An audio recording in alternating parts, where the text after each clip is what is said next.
मित्रांनो नमस्कार. माझ्या यूट्यूब चॅनलमध्ये आपलं सर्वांचं स्वागत आहे.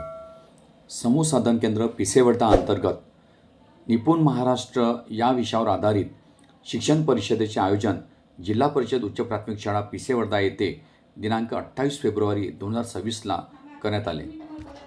या प्रसंगी उद्घाटक म्हणून सन्माननीय जीवन शिवणकर सर, केंद्रप्रमुख केंद्र पिसेवडा, तसेच विशेष अतिथी म्हणून सन्माननीय कोळमेते सर, उच्च श्रेणी मुख्याध्यापक पिसेवडा, श्री नरेंद्र मशाकित्री सर, उच्च श्रेणी मुख्याध्यापक कोरेगाव, श्री देवीदास गावडे सर, उच्च श्रेणी मुख्याध्यापक भाकुर्डी व श्यामकुडे सर, मुख्याध्यापक मातोश्री विद्यालय हे उपस्थित होते.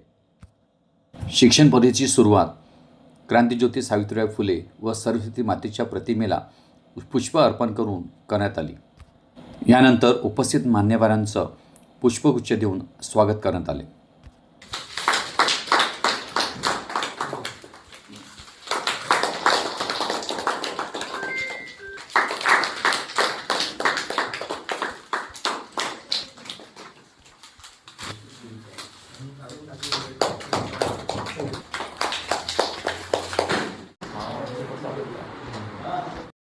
शिक्षण परिषदेचे प्रास्ताविक श्री डंबाजी पेंदाम सर, प्राथमिक शिक्षक दवंडी यांनी अत्यंत प्रभावी व प्रेरणादायी शब्दात केले. आपल्या प्रास्ताविकातून त्याने संपूर्ण शिक्षण परिषदेची सुस्पष्ट रूपरेषा उपस्थित शिक्षकांसमोर मांडली. या परिषदेमागील उद्देश, अपेक्षित निष्पत्ती तसेच शिक्षकांची भूमिका त्यांनी अत्यंत सोप्या आणि समजण्यासारख्या भाषेत स्पष्ट केली. यानंतर समूह साधन केंद्र पिसेवडा अंतर्गत केंद्रात नव्याने रुजू झालेल्या सर्व शिक्षकांचे केंद्राच्या वतीने औपचारिक स्वागत करण्यात आले. यानंतर शिक्षण परिषदेचे अध्यक्ष श्री कोळमेते सर, उच्च श्रेणी मुख्याध्यापक पिसेवडा यांनी मार्गदर्शन केले. यानंतर पिसेवडा केंद्राचे उपक्रमशील केंद्रप्रमुख श्री जीवन शिवणकर सर यांनी उपस्थित शिक्षकांना सखोल व प्रेरणादायी मार्गदर्शन केले. निपुण महाराष्ट्र उपक्रमाच्या प्रभावी अंमलबजावणीसाठी शाळा स्तरावर कोणती नियोजनात्मक पावले उचलावीत, विद्यार्थ्यांच्या वाचन, समज व गणितीय कौशल्यांमध्ये अपेक्षित सुधारणा कशी साधता येईल याबाबत त्यांनी सविस्तर माहिती दिली. जोमाने मागे लागला होता. महाराष्ट्राचं शासन निर्णय निघाला तेव्हापासून आपण त्याच्यावर काम करतच आहोत वेगवेगळ्या प्रकारे.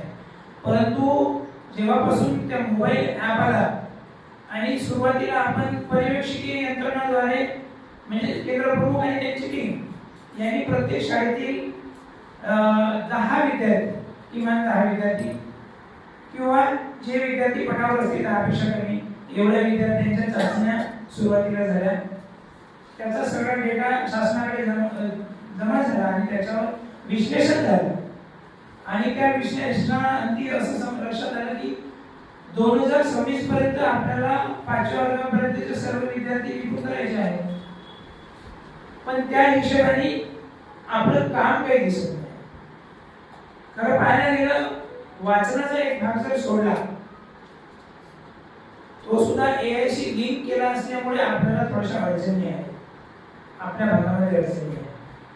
पण बाकी संख्याज्ञान आणि संख्यावरील क्रिया हा जर भाग पाहिला आपण तर 5व्या वर्गापर्यंतचे विद्यार्थी 100% निपुण व्हायला काही अडचण वाटत नाही.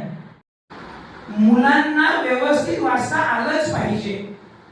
म्हणजे आपण म्हणतो की आमच्या मुलांचे उच्चार असे आहेत, खला क म्हणतात, फला ब म्हणतात, पण ते तसं म्हणणं अपेक्षित आहे का?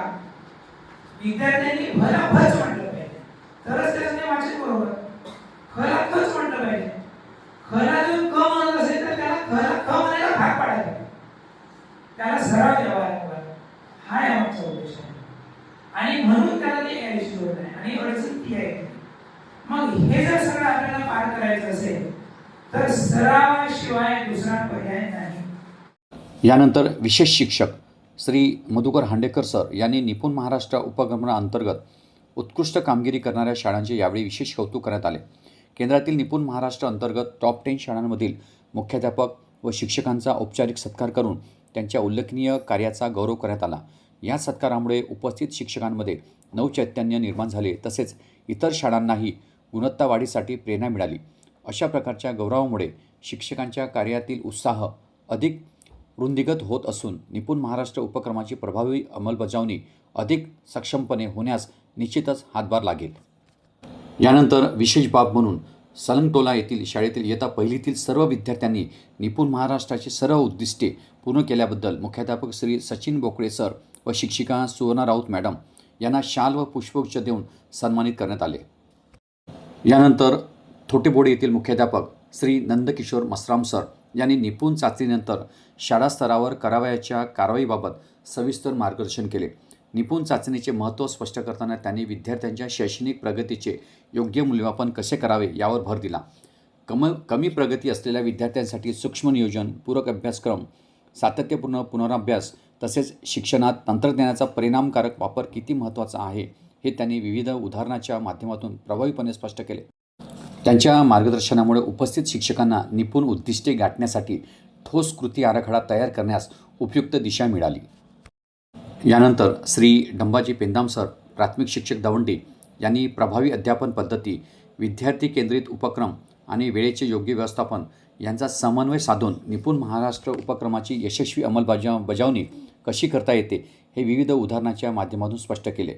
विद्यार्थ्यांचा सक्रिय सहभाग वाढविणारे उपक्रम, अध्यापनात नाविन्यपूर्ण पद्धतीचा वापर तसेच दैनंदिन अध्यापनाचे सुयोग्य नियोजन केल्यास अपेक्षित शैक्षणिक उद्दिष्टे निश्चित साध्य होऊ शकतात असा आत्मविश्वास त्यांनी उपस्थित शिक्षकांमध्ये निर्माण केला.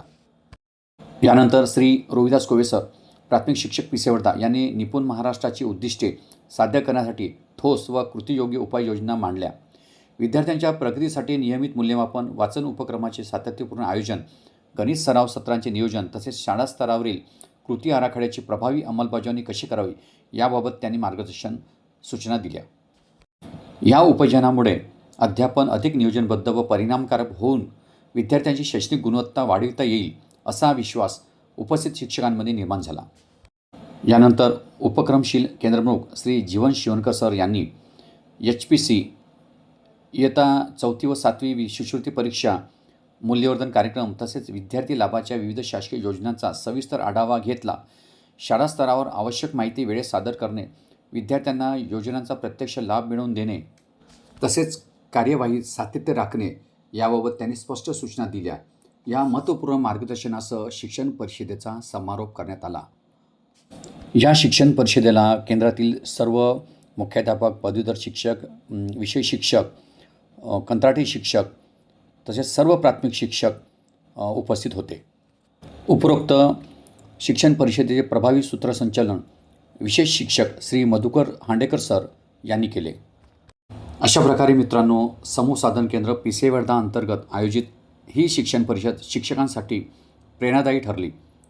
या परिषदेच्या माध्यमातून मिळालेल्या मार्गदर्शनामुळे शाळा स्तरावर गुणवत्ता वाढीसाठी अधिक परिणामकारक उपक्रम राबविले जातील असा विश्वास व्यक्त करण्यात आला. सर्व मान्यवर, मार्गदर्शक, मुख्याध्यापक व शिक्षक यांच्या सहकार्यामुळे ही परिषद यशस्वीरित्या पार पडली. मित्रांनो, माझा व्हिडिओ आवडल्यास माझ्या व्हिडिओला लाईक करा, शेअर करा, कॉमेंट्स करा आणि माझ्या यूट्यूब चॅनलला सबस्क्राईब करा. धन्यवाद.